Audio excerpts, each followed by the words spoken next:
Platicando en positivo con Axel y Víctor.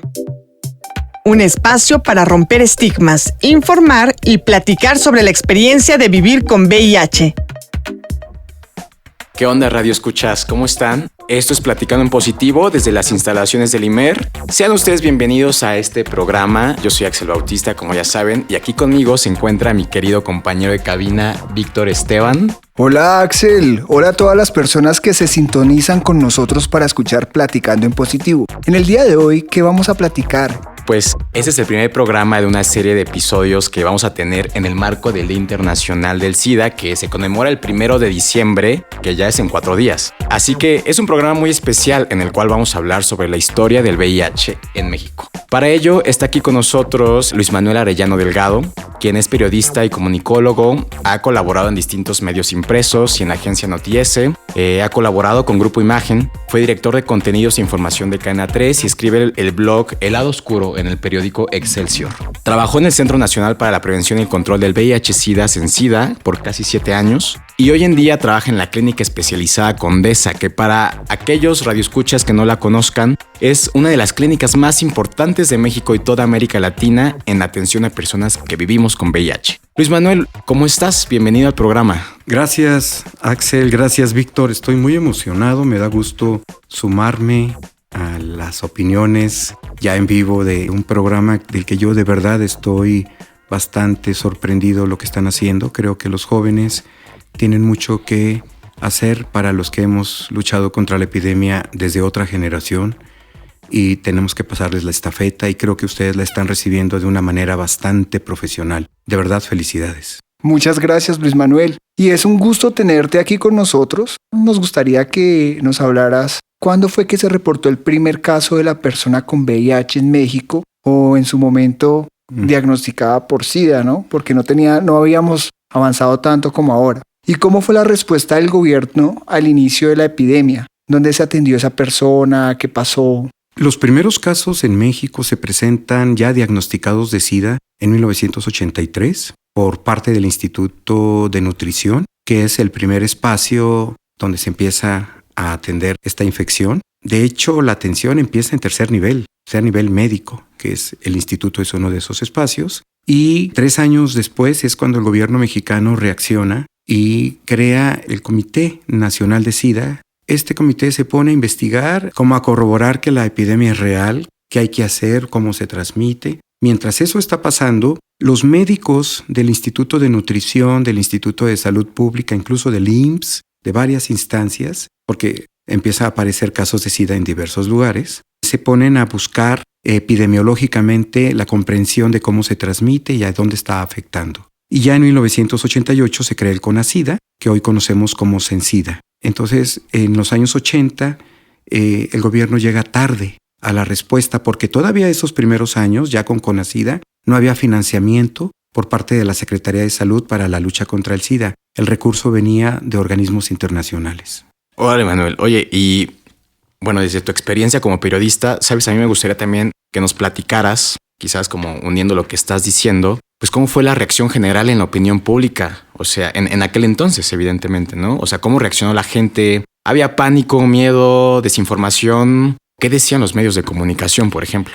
Antes que se supieran estos primeros casos de SIDA en 1983, nosotros ya sabíamos un año antes, en 82, incluso en 81, que el SIDA existía vía agencias de noticias, vía medios de comunicación, que nos decían que en Estados Unidos había una epidemia de homosexuales, una epidemia de pecadores, una epidemia mortal, infectocontagiosa, muchos elementos que hacían que la opinión pública mexicana, donde todavía no sabíamos que había SIDA, seguramente ya había casos, pero no estaban notificados, tenía miedo, tenía expectativas, había dudas si era real o no, pero cuando llegan esos primeros casos, nosotros ya sabíamos, o mejor dicho, nos aproximábamos a ellos desde un conjunto de prejuicios, de temores, de falta de información, y los medios de comunicación en nuestro país habitualmente no están nunca preparados para este tipo de sucesos impactantes, ¿no? Mediáticos. Aprenden después, pero en esos primeros años los medios lo que hicieron fue repetir lo que ya dije, el conjunto y la suma de estigmas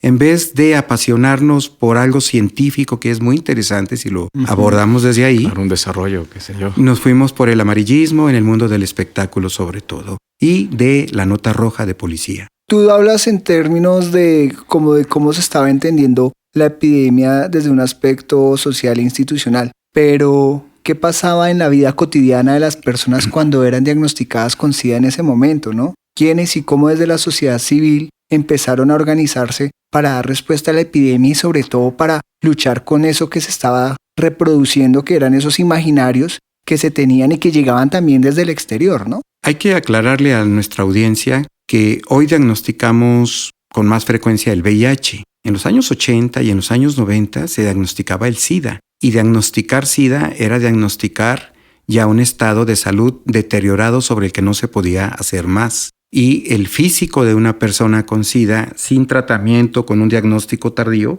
era muy desgastado, era muy afectado, estaba muy afectado. Entonces, sí, había un impacto visual de enterarte que un conocido tuyo tenía SIDA porque lo habían diagnosticado en el hospital ya grave, ya enfermo, ya su cuerpo muy deteriorado. ¿Quiénes empiezan a contestar y a responder? Pues la población afectada. Y la población afectada fueron los colectivos homosexuales. No hablábamos de la palabra gay en ese momento. Era más fuerte decir movimiento de liberación homosexual, que es lo que sucede a principios de los años, desde finales de los años 70 y principios de los 80. Y son los colectivos homosexuales que venían del trabajo académico, del trabajo universitario, con un elevado nivel, político y sensible. Entonces hay una respuesta muy interesante desde ahí, desde esa trinchera a la que se van sumando aliadas y aliados heterosexuales desde distintos ámbitos artísticos, intelectuales y por supuesto médicos también, ¿no? A lo largo de todos estos años, evidentemente desde tu perspectiva, ¿cómo ha evolucionado la epidemia desde sus inicios hasta la fecha?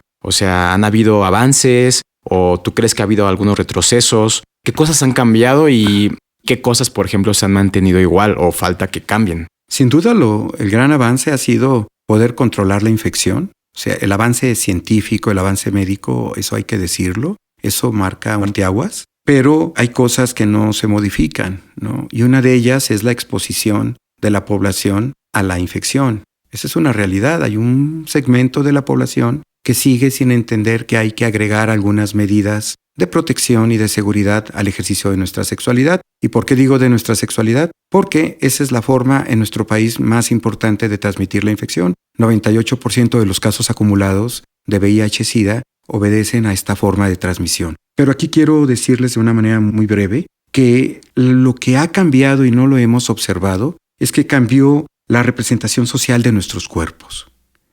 Hoy asumimos nuestros cuerpos incluso como mercancía, como identidades, como productos. En los años 80, lo digo porque lo viví, no mirábamos nuestros cuerpos desde esa perspectiva. Entonces, ese es un cambio interesante que tiene repercusiones, porque no permite entender la evolución de la epidemia en ese contexto externo que también la va definiendo. Mira, Luis Manuel, ya para ir cerrando, nos gustaría que nos comentaras desde tu perspectiva cómo crees que va a ser la epidemia en un futuro no tan lejano. Y para llegar allí, ¿qué crees que tenemos que hacer? ¿En qué crees que tenemos que trabajar? ¿Qué hay que transformar? Me parece que son muchas. No podría en este programa contestar todo lo que sé que va a venir, pero quiero subrayar que la epidemia no se puede explicar sin el marcaje de la industria farmacéutica. La industria farmacéutica encontró una beta en los antirretrovirales, una beta económica de millones de dólares, porque ahora, si bien los antirretrovirales ayudan a detener la infección y el daño en el sistema inmunológico, también son elementos de prevención. Y no solo en la población que vive con VIH, también en la población negativa. Es decir, los antirretrovirales son un negocio. Y eso tenemos que entenderlo para poder asumir una respuesta. Sí, no, definitivamente. Yo estoy totalmente de acuerdo contigo. Se nos está terminando el tiempo. Yo estoy muy agradecido por tu asistencia al programa y por hacer el enorme esfuerzo de resumir casi 40 años de historia en un tiempo de 12, 13 minutos. ¿Quieres despedirte de nuestros radioescuchas? ¿Algún mensaje, recomendación o comentario que le quieras dejar de despedida? Nos hace falta asumir la epidemia desde una perspectiva ética. Y ético significa pensar. significa detenernos no a buscar respuestas, nos hacen falta todavía más preguntas y yo es a lo que invitaría a nuestra audiencia, a que reflexione para sembrar más preguntas, porque de otra forma no vamos a allanarle y no nos vamos a adelantar al camino del control de esta infección. Pues muchísimas gracias, Luis Manuel, por platicar con nosotros y enseñarnos en tan poquito tiempo sobre la historia del VIH en México. Pero yo voy a aprovechar un momento antes de ir cerrando. No te voy a dejar escapar en este programa porque has dicho cosas muy interesantes. Y ahorita con este último mensaje que le das a la audiencia, ¿cómo hacer para exigir, digamos, a las industrias farmacéuticas, a las agencias que están paradas bajo un discurso en que hay que tener una posición crítica sobre las nuevas alternativas, ¿no? Como el tema de esa beta que tú dices que son los medicamentos, ¿no? O sea, cómo digamos que es algo que nos hemos preguntado en el programa aquí entre nosotros, y es cómo hacer para tomar conciencia y para que haya un mercado limpio, donde hayan agentes muy éticos, donde no se aprovechen de la infección para capitalizarse. Dices un punto importante, Víctor. El tema no es el VIH, el tema es todo el sistema de salud. Un sistema de salud que no puede responder de la mejor forma al VIH en la industria, frente a la industria farmacéutica, si sigue fragmentado, si sigue excluyendo a las personas, ¿no? Creo que es un asunto integral. No hay que sentarnos nuevamente, hay que platicar sobre esto a profundidad, porque no hay otra forma. Pero el primer punto es plantear la pregunta. Pues muchísimas gracias, Luis Manuel. Por mi parte queda decirles a todas y a todos que debemos seguir haciendo historia, trabajando, sentarnos a platicar, a generar preguntas y trabajando en la respuesta de la epidemia hasta garantizar que nadie muera por el virus y que todas las personas que vivimos con VIH tengamos unas vidas dignas. No olviden seguirnos en nuestras redes sociales. Yo soy @Víctor_Estebana. Se les quiere, parceros y parceras. Chao, chao. Y bueno, pues Luis Manuel, nuevamente muchas gracias. Yo les mando un abrazo a todos, a todas y a todos los radioescuchas. Ya saben que me encuentran también en Instagram como @axel.autista y al programa, que espero lo sigan, como @platicando en positivo. También ya estamos en las plataformas de Spotify y Apple Podcast. Hasta la próxima.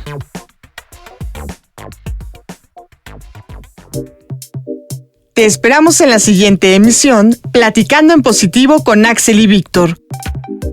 Un espacio para romper estigmas, informar y platicar sobre la experiencia de vivir con VIH.